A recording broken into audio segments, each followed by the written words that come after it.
우리 한국에서 5월이라고 하면요, 가정의 달이죠. 우리 2021년도도 벌써 5번째 달이 되었습니다. 우리가 보통은 가족들이 항상 얼굴을 보고 살기 때문에 어떤 면에서는 이 가정의 달이라는 개념이 좀 낯간지러운 부분이 없지 않아 있습니다. 하지만요, 또 한편으로는 점점 분주해지는 그런 시대 속에서 서로 마주하기가 힘든 사람이 어쩌면 가족이 아닌가, 그런 생각도 듭니다. 우리 수년 전에는요, 기독교계의 어떤 한 책이 화제를 몰았었는데요. 그 책의 이름이 목사의 딸이라는 책입니다. 그러니까 목사의 딸이요, 그 책을 저술했기 때문에 목사의 딸이 된 것 같은데요. 그 책의 부제는 이런 내용이 붙어 있습니다. 하나님의 종이라는 이름 뒤에 감춰진 슬픈 가족사. 딸이 기록한 그 목사, 그분은 박윤선 목사입니다. 그는 신학교의 교수로서 많은 목회자들을 길러냈고요. 그리고 그가 집필했던 주석은 당시에 최고의 탁월함을 인정받았던 놀라운 작품이었습니다. 또 본 교단의 목사라면요, 박윤선 목사라는 사람을 모르는 사람이 없을 정도로 굉장히 유명한 분이었죠. 그러니까 그가 한국교회 속에서 교계에서 얼마나 큰 긍정적인 영향을 미쳤는지에 대해서는 부인할 수 있는 사람이 아무도 없을 겁니다. 그런데 그의 딸의 생각은 좀 다른 부분이 있었던 것 같아요. 사람들은 그를 탁월한 하나님의 종으로 보았지만 딸은 자신의 가정을 슬픈 가족으로 이해를 했습니다. 그러니까 이제 뭔가 맞지 않는 부분이 있는 거죠. 탁월한 목회자요, 교계의 선생님인 그의 가정이 왜 가족에게는 슬픈 가족사로 남았는가? 물론 이 얘기를 듣는 가장들은 구체적으로 설명하지 않아도 한편으로는 어떤 것인지에 대해서 어느 정도 이해되는 부분이 있을 줄로 압니다. 물론 이게 어디 아버지만의 일이겠습니까? 어머니들도 마찬가지입니다. 시대의 흐름에 밀려서 그저 먹고 살려고 아등바등 하면서 살아오다 보니까 여기까지 이렇게 오게 되는 거 아닙니까? 누군들 친절하고 온화하고 부드러운 목소리로 말하고 또 다 퍼주고 하는 그런 것들. 그런 어머니가 되고 싶지 않은 사람이 어디 있겠습니까? 이게 살다 보니까 현실이라는 벽 앞에서 생각대로 마음대로 다 해줄 수 없었던, 그래서 늘 미안한 마음이 남아있을 수밖에 없는 것이었죠. 우리가 오늘 함께 읽은 본문도 가정에 대한 얘기를 하고 있습니다. 우리가 읽은 이 골로새서라는 성경은요, 사도 바울이 골로새 교인들에게 보낸 편지이거든요. 근데 이 내용을 어느 정도 읽어보면요, 골로새서는 오늘 현대 모습과 비슷한 상황으로 보입니다. 당시 이 골로새 교회는요, 거짓 철학들, 헛된 세속의 철학들로 몸살을 앓고 있었습니다. 게다가 거짓 선생들은요, 교회 안에서 많은 속임수와 많은 사상으로 골로새 교회를 괴롭게 만들었습니다. 그 가운데서 바울이 골로새 교인들에게 당부하는 내용이 있어요. 그게 뭐냐면요, 너희가 세속적인 철학과 사상을 따라갈 것이냐? 그것이 정말 교인인 우리들에게 유익할 것이냐? 왜 우리는 땅의 것에 매여서 우리가 하늘의 것을 바라보지 못하느냐? 이런 얘기를 바울이 전하면서요, 그러면서 하나님의 백성이 해야 될 것을 강조하는데 그게 사랑입니다. 우리 골로새서 3장 14절에 보면 나옵니다. 골로새서 3장 14절에 보면 이 모든 것 위에 사랑을 더하라. 이는 온전하게 매는 띠니라 라고 얘기하죠. 그러니까 세속적인 철학과 사상 속에서 하나님의 백성이 정신을 바짝 차리고 굳게 붙들어야 될 것이 있다면 그것은 바로 사랑인 거죠. 그러면서 그런 맥락 가운데서 우리가 함께 읽은 본문이 이어지는 겁니다. 그러면 우리가 어떻게 이것을 이해할 수 있겠습니까? 하나님의 사람들이 붙들어야 될 사랑이 적용되는 가장 첫 번째 장소, 영역, 거기가 어디냐면 바로 가정이라는 얘기예요. 그렇다면요, 우리가 가정에서 이 사랑이 어떻게 적용되는지, 구체적으로 적용되는지 우리가 읽은 성경을 통해서 우리가 한번 살펴보겠습니다. 우리 18절을 보시면요, 아내들아 남편에게 복종하라. 이는 주 안에서 마땅하니라. 네. 이 골로새서, 우리가 지금 읽은 본문은 골로새서인데요. 이것과 같은 내용을 다루고 있는 에베소서에서 찾아보면, 구절을 찾아보면요, 이런 얘기가 나옵니다. 아내들이여 자기 남편에게 복종하기를 주께 하듯 하라. 그리스도께서 교회의 머리가 되심과 같이 남편은 아내의 머리가 된다. 요즘같이 여성이 남성보다 더 존중받는 시대 속에서는 이 구절이 불편할 수 있겠습니다. 그런데요, 이 구절에 담겨 있는 원리, 정신은 시대 흐름과 상관없이 지켜져야 되는 계명입니다. 물론 남편에게 주어지는 계명과 동시에 이해해야 돼요. 그러면 남편에게는 어떤 계명이 주어지냐면요, 우리 19절을 보시면요, 남편들아 아내를 사랑하며 괴롭게 하지 말라. 이것도 에베소서에 나온 구절과 함께 이해하면요, 에베소서에는 이렇게 나옵니다. 남편들아 아내 사랑하기를 그리스도께서 교회를 사랑하시고 그 교회를 위하여 자신을 주심같이 하라.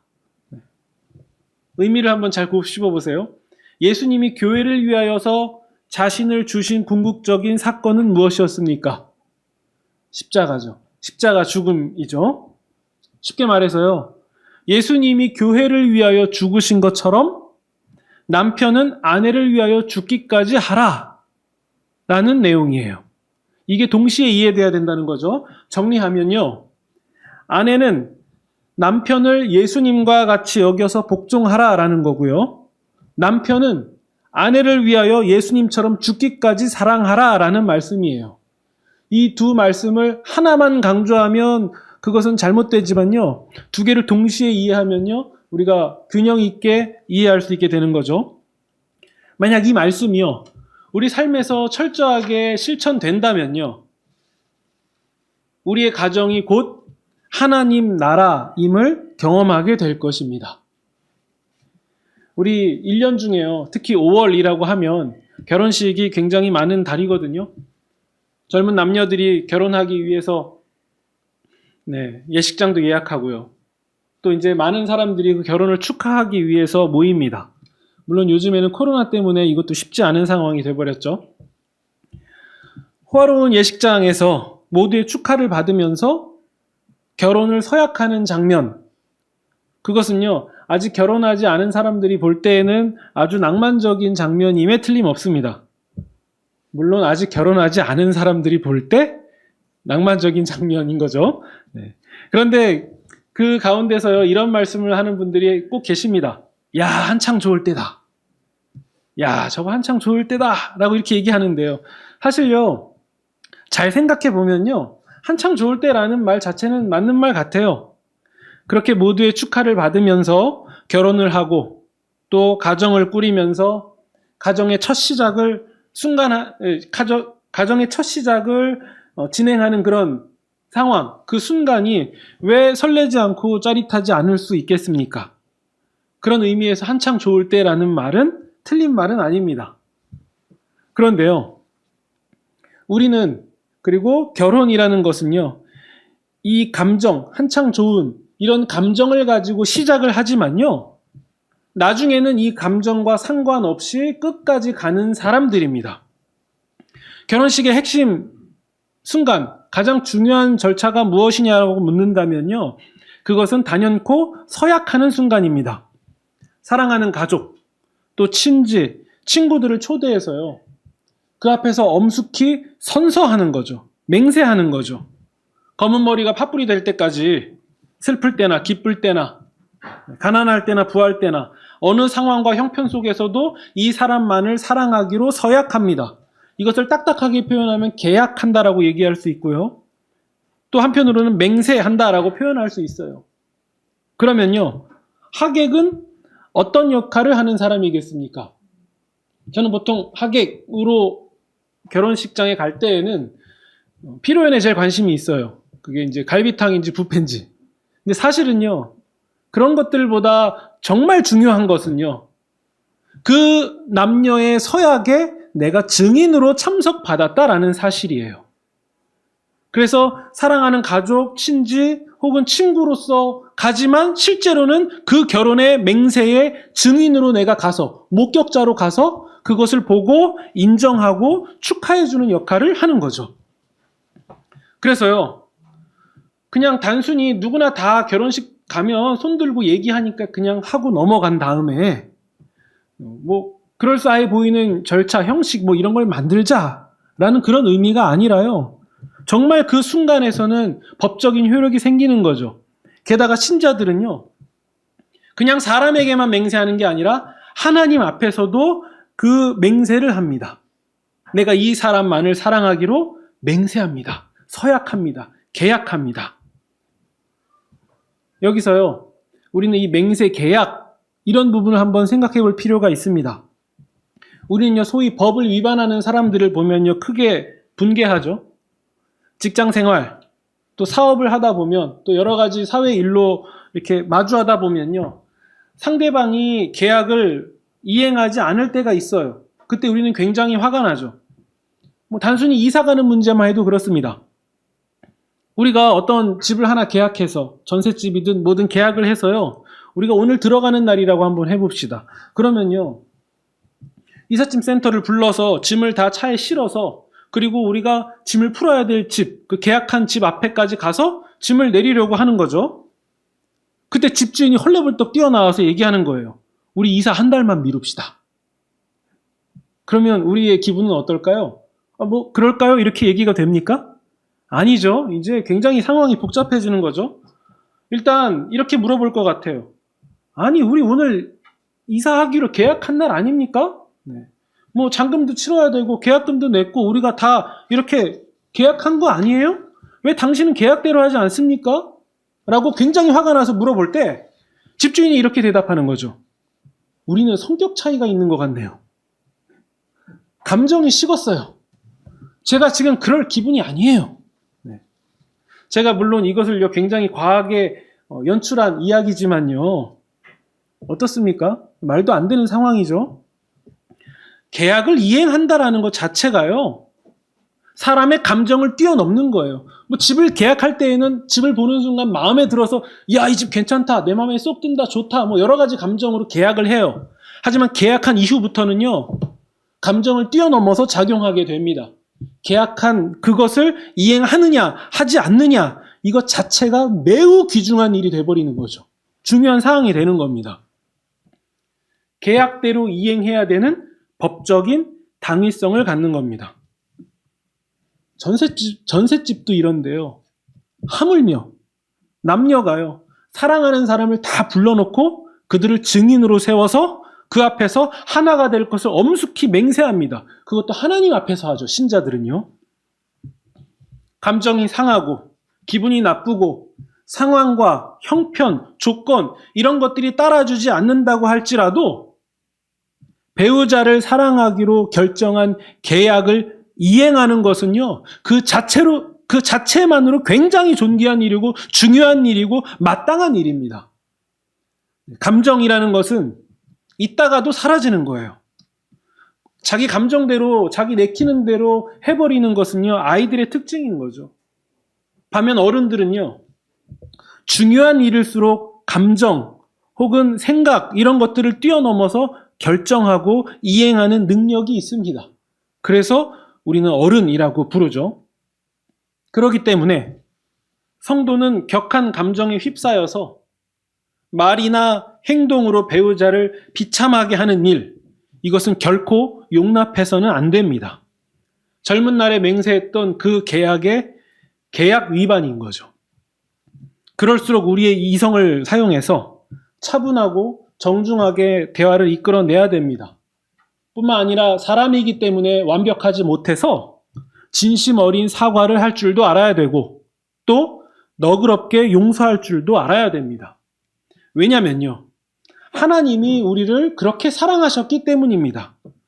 하나님이요, 우리의 형편, 우리의 조건, 우리의 상황, 우리의 상태, 우리의 감정 이런 것들을 헤아리시면서 정확하게 계산하셔서 우리를 사랑하기로 결정하셨다면 우리가 과연 구원받을 수 있는 존재가 되겠습니까?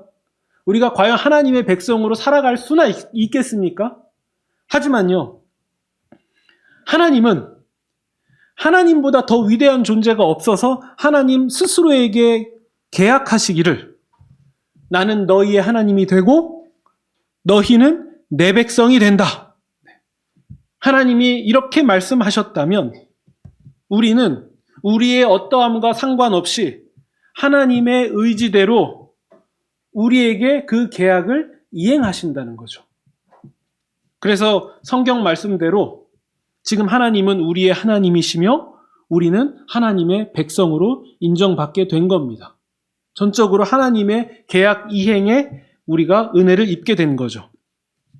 만약 사탄이요, 가장 먼저 공격하고 허무는 대상을 찾아야 된다면 단연코 가정이 될 것입니다.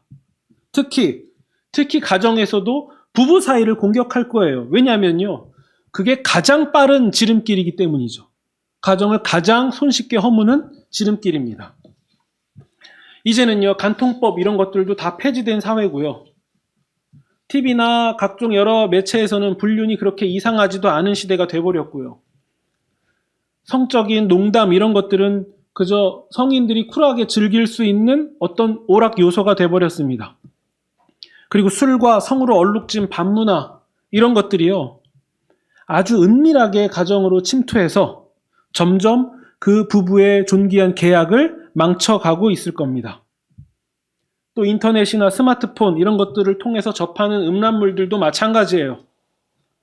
기혼자가 오직 성적으로 만족과 기쁨을 누릴 수 있는 것은 부부 외에는 없습니다. 이것이 성경의 가르침이죠. 그러니까 아내는 남편을 예수님과 같이 여겨서 복종하십시오. 그리고 동시에 남편은 아내를 위하여 예수님이 죽으신 것처럼 사랑하십시오. 이것이 바로 성경의 명령입니다. 이번에는요, 우리 자녀들 이야기를 해보겠습니다. 20절입니다. 자녀들은 부모에게 순종해야 합니다. 이는 주 안에서 기쁘게 하는 것입니다. 주님의 명령인 거죠. 자녀들은 부모에게 순종해야 됩니다. 우리가 이 구절을 읽는 순간 우리는 10계명의 5계명을 생각하게 됩니다. 부모를 공경하라. 하나님이요, 하나님의 백성에게 가장 처음으로 주신 사회법이 부모를 공경하라 라는 말씀입니다. 하나님은요, 부모를 통해서 우리가 존재할 수 있도록 세상을 그렇게 만드셨어요. 그래서요, 하나님의 백성이 부모를 공경하지 않는다면 그것은 바로 하나님의 창조 원리에 순응하지 않는 것과 똑같은 얘기예요. 하나님을 사랑하는 사람은 반드시 부모를 공경합니다. 이 두 가지는요, 절대 따로 존재할 수 없는 거예요. 부모를 공경하는 것과 하나님을 사랑하는 것은 분리될 수 없다는 말씀이죠. 또한 21절을 보시면요, 이번에는 부모도 마찬가지입니다. 자녀를 노엽게 해서는 안 된다라고 말씀합니다. 자녀들이 낙심하지 않도록 격려하며 보호해야 될 의무가 있다라고 말씀은 가르쳐요. 뿐만 아니라요, 부모는 자녀들이 부모를 기쁘시게 하는 것, 부모를 잘 섬기는 사람이 되도록 포기하지 않고 가르쳐야 된다라고 성경은 말씀하고 있어요. 이것을 위해서 자녀를 노엽게 하거나 격분하게 해서는 안 된다. 그러나 자녀를 우상으로 여기는 것과는 다른 말씀입니다. 우리가 현대로 가면서 자녀들이 더욱 존중받는 시대가 되어가고 있습니다. 특히 아이들이 점점 줄어들고 있기 때문에 더욱 그러한 측면이 있는데요. 이제 자녀들에게 매를 든다라는 얘기는 고대 시대의 어느 이야기처럼 돼버렸어요. 이제는 그렇게 하면 안 되죠. 그런데 한편으로는요, 이렇게 가정에서 대우만 받고 항상 좋은 대접만 받고 자라는 아이들이 과연 과거보다 더 나은 인성과 양심을 가지고 자라고 있는지에 대해서는 의문이 있습니다. 그러니까 감정적인 훈육을 중단해야 되는 것이지 바른 기준과 분명한 이성을 가지고 올바른 훈육과 정당한 방법의 어떤 훈계는요, 반드시 필요한 겁니다. 그래서 성경의 기준을 끌어낸다면 아이가 마땅히 해야 될 도리라면 그것을 마땅히 가르치라 라고 정리할 수 있는 거죠. 이것이 바로 성경의 가르침입니다. 그리고 가족을 넘어서 이제 사회의 개념이 마지막으로 이어서 등장합니다. 우리 22절을 보시면요. 오늘은 종의 개념은 없고, 오늘날에는 종의 개념은 없거든요. 네. 근데 이 22절의 구절을 수직 관계, 상하 관계를 토대로 좀 거칠게 끼워 맞춰 보자면 그것은 아마 직장 관계가 될 것입니다. 거기에 아마 현대인들이 조금 적용할 수 있지 않을까 싶습니다. 일하는 사람들은 윗사람에게 순종하라 라고 말씀하고 있습니다. 그런데 이것은 눈가림으로 그럴싸한 순종을 말하는 게 아니라요. 주를 두려워하는 성실한 마음으로 하라 라고 가르칩니다. 4장 1절을 보시면요. 회사의 상급자들은 하급자들에게 의와 공평으로 정당하게 하라 라고 요구하고 있어요. 왜냐하면 그들의 상급자는 하늘에 계시기 때문이다. 이것을 어떻게 정리할 수 있겠습니까? 단순히 사장과 사원 이런 관계만을 말하는 게 아닙니다. 우리가 사회 구성원으로 살다 보면요. 우리는 여러 상황의 위치에 놓일 수가 있습니다. 나보다 아랫사람에게는 내가 윗사람으로서 내 위에는 하나님이 계시다라는 사실을 기억해야 되고요. 그래서 그들에게 의와 공평으로 대해야 되는 의무, 그게 우리에게 주어지는 거죠. 뿐만 아니라요. 우리가 윗사람을 대할 때에는 그들의 수고, 그들의 노력을 존중하면서 주님을 향한 성실한 마음으로 그들을 대우해야 합니다. 물론 여기서 순종이라고 한다면 당연히 부당한 것마저도 고개를 끄덕이라라는 얘기는 결코 아니죠. 주님의 뜻, 성경의 정신과 부합하는 일이라면 기꺼이 즐거움으로 따라가라. 그것이 순종이라고 말할 수 있겠습니다. 사실 오늘 이렇게 말씀을 전하고 준비하면서 제가 굉장히 힘들었어요. 왜냐하면 이 말씀을 청년부를 대상으로 하라면 제가 기쁘게 할 수 있겠는데요. 저보다 훨씬 부모님 되시는 저희 부모님과 비슷한 연배이신 분들 앞에서 제가 이런 말씀을 한다는 게 사실 솔직하게 힘도 안 나고요. 주제 넘는 것 같고 한데요. 그럼에도 이 말씀 가운데 있는 성경의 원리, 성경의 가르침만은 누구나 전할 수 있기 때문에 제가 그 마음으로 이 말씀을 정리했습니다. 그러면서 여기서 우리가 한 가지의 원리를 끄집어낸다면요. 우리는 이렇게 이해할 수 있을 것 같습니다. 오늘 본문을 이렇게 정리할 수 있습니다. 23절이죠. 죽게 하듯이 하라. 죽게 하듯이 하라. 만나는 모든 사람을 주님 여기듯이, 주님 대하듯이, 주님처럼 여기라 라는 말씀이에요. 그래서요. 어떻게 하면 가정이 회복되고 온전한 기능을 담당할 수 있느냐라고 물어본다면요. 남편이 아내를 예수님처럼 여기고, 아내가 남편을 예수님처럼 여기고, 자식이 부모를 예수님처럼 여기고, 부모가 자식을 예수님처럼 여기는 거예요. 이게 핵심 원리입니다. 모든 사람을 예수님처럼 여기는 거예요. 이 가정의 개념이 더 확대되면 그게 사회가 되는 거죠. 우리가 만나는 모든 사람은 누군가에게는 소중한 가족입니다. 누구에게는 부모고요. 누구에게는 자녀고, 누구에게는 형이고, 누구에게는 언니고, 다 그런 사람들이에요. 하나님이 세상을 그렇게 만드신 거예요. 모든 사람은 누군가의 존귀한 가정이 되는 거죠. 우리가 모든 가정 구성원을 예수님 대하듯이 여겨야 된다면 이것이 더 커져서 우리가 만나는 모든 사람을 예수님 대하듯이 대해야 됩니다. 나이를 먹으면 먹을수록, 가진 게 많으면 많을수록 우리는 사람을 대할 때 내가 얼마큼 가지고 누리게 됐는지를 저변에 깔고선 사람을 대하게 되는 경향이 있어요. 그러다 보니까 우리는 불편한 갑을관계 이런 것들이 생기는 거죠. 그럴 때의 신자는 반드시 멈춰서 생각해야 될 것이 있습니다. 이 사람은 내가 어떤 사람이든 간에 상관없이, 그리고 이 사람이 내 눈에 보이는 것과 어떠함과 상관없이 예수님 같은 사람이다. 나는 그렇게 대해야 된다. 네. 그것이 성경의 정신입니다. 우리가 뒤집어 생각할 때예요. 누군가가 우리 가족 중에 한 명을 매우 잘 대해줬을 때, 우리 가족 중에 한 명이 매우 곤란하고 어려운 상황인데 정말 자기 일처럼 도와준 어떤 사람이 있다면 우리는 그 사람을 볼 때 어떤 마음이겠습니까? 너무 고맙고 뭐라도 사주고 싶고 베풀고 싶고 그런 마음이죠? 그렇다면 마찬가지입니다. 우리도 그런 사람이 돼야 됩니다. 누군가에게 그런 고마운 사람으로 존재한다면 우리는 예수님 믿는 사람으로서 매우 훌륭한 일들을 해내고 있는 겁니다.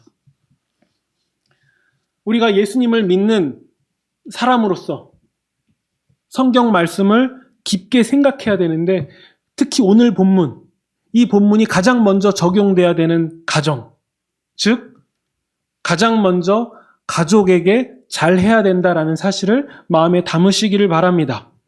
우리가 가정 안에서 하나님 나라를 경험하지 않으면서 우리가 밖에서 그런 것들을 경험할 수 있다라고 생각한다면 그것은 모순이에요. 성경은 결코 그렇게 가르치지 않습니다. 같이 험난한 세월을 겪으면서 버텨온 배우자에게 정말 잘해야 됩니다. 왜냐면요, 이것은 우리가 신자로서 주님을 섬기는 것과 결코 무관하지 않기 때문이에요. 그리고 우리의 존재를 위해 버팀목이 되어준, 우리의 존재의 근원이 되어준 부모에게 잘해야 됩니다. 이것도 주님을 섬기는 것과 결코 무관하지 않습니다. 그리고 특히 젊은 친구들, 항상 내 삶에서 최고는 친구, 뭐 이렇게 얘기하는데요. 그 친구를 만나기까지의 부모의 눈물과 헌신이 있었다는 사실을 기억해야 됩니다. 그러니까 가족에게 잘하지 않으면서 교회에서 잘할 거다, 예수님에게 잘할 거다라는 생각은요, 반드시 교정돼야 되는 오해입니다. 모순이에요. 더 나아가서요, 우리의 말과 행동으로 이 가불관계로 얼룩진 사회가 틀렸다라는 것을 보여줘야 됩니다. 더 친절해야 되고, 더 매너 있게 행동해야 되고, 더 예수님 대하듯이 생각하면서 우리는 신중해야 됩니다. 우리가 만나는 이름 모를 종업원들에게 정중하게 대하는 태도를 배워야 됩니다. 누군가에게는 소중한 가족이기 때문이에요. 제가 어느 마트나 혹은 대형마트 갈 때 간혹 제가 아는 사람, 제 친구, 제 지인의 어머니가 거기서 일하시는 경우가 종종 있거든요. 제가 그걸 알고 갔을 때에도 내가 내 돈 내고 사는 거니까 서비스 다 받아야겠다, 할 말 다 해야겠다, 이렇게 할 수 있을까요? 아닙니다. 실수를 해도 괜찮다라고 말씀드릴 수 있는 그런 사람이 돼요, 저는. 심지어 저의 체면을 위해서라도 그렇게 해요. 하지만 신자는 그 이상입니다. 주님께 대하기 때문에 주님 대하듯이라는 그 최종 목표를 향해서 조금씩 더 잘하는 사람으로 우리는 나아가야 됩니다. 이게 예수님을 섬기는 길입니다. 우리의 사회적 지위, 우월한 입장을 가지고 사람을 대하다가 우리는 예수님도 그렇게 대하게 된다라는 그 사실을 기억해야 됩니다. 우리 구주 예수님은 우리가 함부로 대하는 그 사람을 위하여 죽으신 분입니다. 이런 정신과 태도로 사는 게 어떤 의미가 있냐라고 물어본다면요, 결국 예수님이 하신 말씀이에요.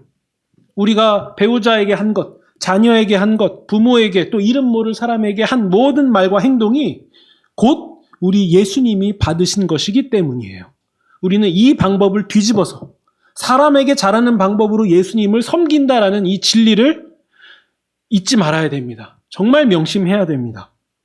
그렇다면 이 논리대로 우리는 우리의 삶 속에서 우리가 모르는 사이에 예수님을 만나면서 살아가고 있었던 거예요.